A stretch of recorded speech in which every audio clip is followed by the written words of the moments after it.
Kelompok sosialita, artis, influencer, motivator kerap menjadi agen materialisme. Mungkin Anda sering mendengar orasi-orasi berikut. Siapa yang ingin kaya? Punya mobil sport, rumah mewah.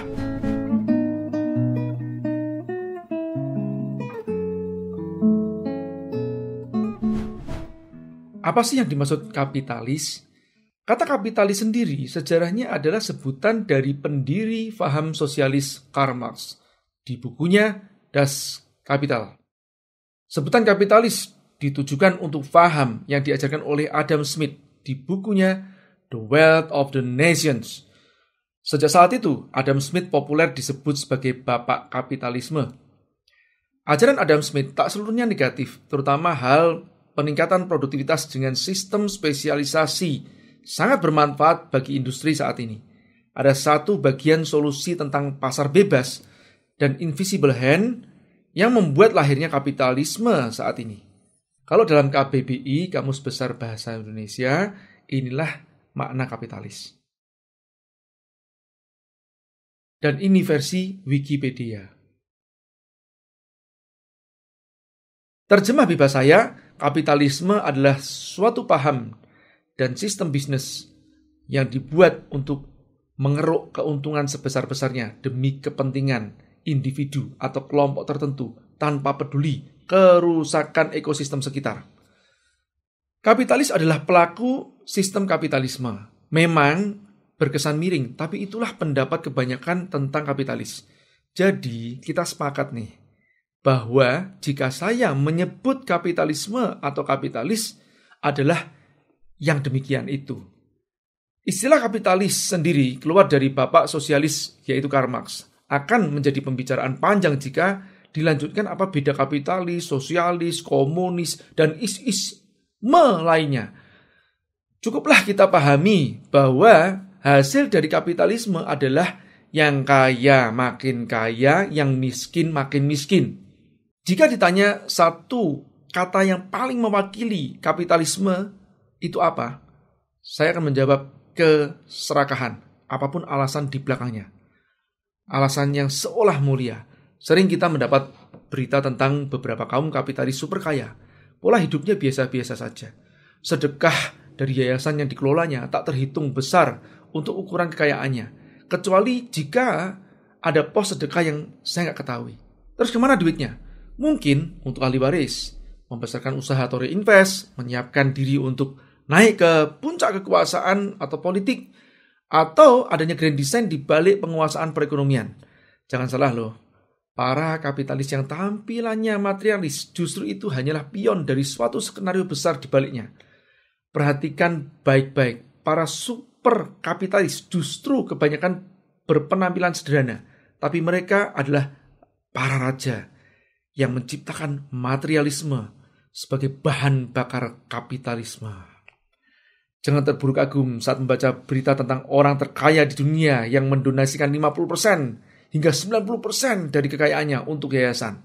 Susah bagi saya berbaik sangka tentang yayasan yang dibangunnya. Karena proses mendapatkan kekayaan tersebut sangat mencerminkan makna kapitalis pada diri mereka. Anggap saja tujuan mereka baik. Hanya saja benang merah sistem kapitalis bukan cuma tujuan, melainkan proses mendapatkannya. Sah saja membesarkan bisnis kita, apalagi untuk tujuan yang mulia, seperti sedekah atau wakaf. Namun, jangan sampai proses mencapai tujuan merusak ekosistem sekitar, apalagi menghalalkan yang haram. Tak akan mensucikan berwudu dengan air kencing. Konsumerisme berlebih. Belilah barang yang diperlukan bukan karena sedang diskonan. Dalam film dokumenter The True Cost, konsumerisme berlebihan terhadap fashion menciptakan permintaan terhadap bahan baku membengkak. Akibat permintaan terhadap kapas sebagai bahan baku kain meningkat, dibutuhkan lahan yang lebih luas, murah dan cepat. Penebangan dan pembakaran lahan terjadi, sehingga resapan air berkurang. Para petani berlomba mengejar percepatan panen dengan cara menggunakan pupuk dan pestisida non-organik yang mengakibatkan struktur tanah rusak. Kerusakan alam pun terjadi. Bencana tinggal hitungan waktu. Siapa yang ikut andil sebagai penyebabnya? Konsumen dan penjual yang rakus. Tapi setiap pakaian baru yang kubeli selalu ada yang kusumbangkan kok. Tangkisan pembenaran. Di sisi lain, pakaian bekas meski disumbangkan kepada kaum duafa secara merata, tetap berlebih dan menumpuk di negara-negara miskin. Menjadi limbah yang akan terurai ratusan tahun kemudian. Siapa yang salah? Kapitalis sebagai produsen atau keserakahan konsumen? Seperti botol dengan tutupnya, klop. Tak selesai di situ, karena mendapat tekanan harga maklun dari pemilik brand, para produsen terpaksa menyewa bangunan yang gak layak dan upah buruh yang rendah. Musibah pun terjadi, bangunan roboh dan menewaskan 1000-an buruh di India. Materialisme ikut berperan. Sejarah kelam kapitalis sendiri dipicu oleh pemuasan kaum borjuis atas produk-produk mewah. Lahirlah materialisme, yaitu menganggap materi sebagai simbol sukses. Kelompok sosialita, artis, influencer, motivator kerap menjadi agen materialisme. Mungkin Anda sering mendengar orasi-orasi berikut. Siapa yang ingin kaya? Punya mobil sport, rumah mewah. Katakan saya. Begitu kata motivator. Kalau saya bisa, sekaya ini maksudnya. Anda juga bisa. Sukses adalah hak Anda. Dan sudah menjadi rahasia umum bahwa sukses yang mereka maksudkan adalah kepemilikan atas barang-barang mewah dan merek ternama. Materialisme ikut berperan sebagai bahan bakar kapitalisme. Karena iming-iming materi membuat manusia sering buta sehingga tabrak sana, tabrak sini demi mencapai tujuan mereka. Saya sendiri pernah tergelincir di situ. Dan gak sadar bahwa itu yang disebut materialis.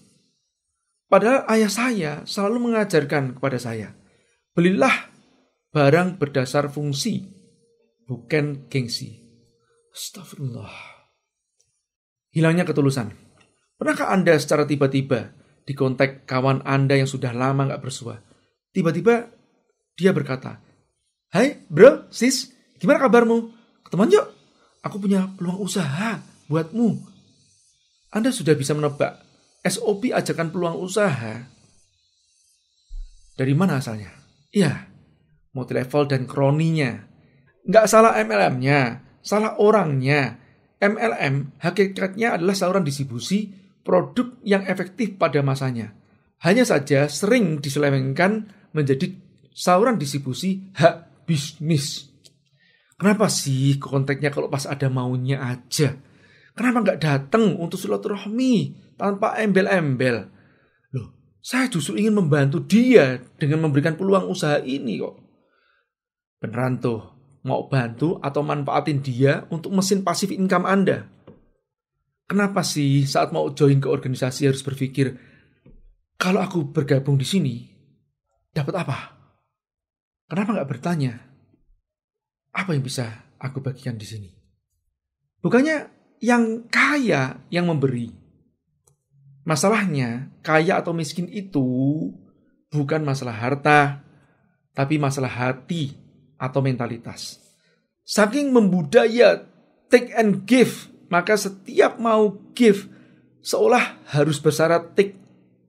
Bisakah kita riset menjadi just give without expecting in return, atau memberi tak mengharap balas?